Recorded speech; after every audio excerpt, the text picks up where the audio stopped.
10 years ago, Vicki Wiseman got relief for a problem that started when she was 19 years old. I fell down 3 flights of steps, dislocated my back in 3 places and pinched a nerve and damaged the nerves that went to the bladder. She was suffering from incontinence, but her doctors for the next 3 decades ignored her comments about frequent urination.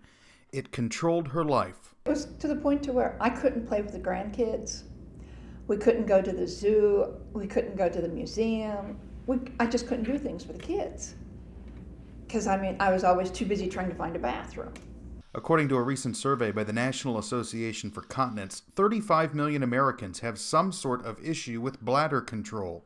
But most people do not speak up about the problem because they are embarrassed. Dr. Rebecca Roedersheimer is a urologist at the Cincinnati-based Urology group. As the population is aging, there are more and more incontinent people, and that has led to more and more people having to move into nursing homes if they're not treated appropriately for their incontinence because the family is just overwhelmed. Treatment options can be as simple as changing a person's diet or some specific floor exercises. More invasive options include outpatient surgery to implant devices. But Dr. Roedersheimer says patients who think they're going to the bathroom too much should talk to their doctor or think about going directly to a specialist. If you see a specialist that treats incontinence, you're much more likely to be taken seriously and for the doctor to take the time to listen to you.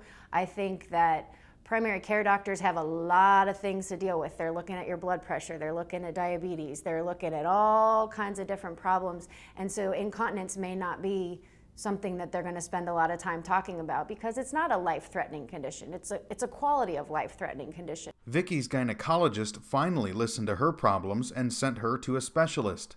Vicki decided to have a device implanted that uses electrical stimulation to regulate her bladder. It's been life-changing for the former U.S. Air Force supply specialist. We can go out with the grandkids. I don't have to get up in the middle of church service to go to the bathroom. So it's a whole new life. I can go out and work in my gardens without having to, every 2 minutes, run into the house to go to the bathroom. The NAFC poll also found that 90% of people who have incontinence suffer from isolation, depression, or hopelessness. As Vicki says, be persistent with your doctors. In Cincinnati, Rod Hissung, Spectrum News.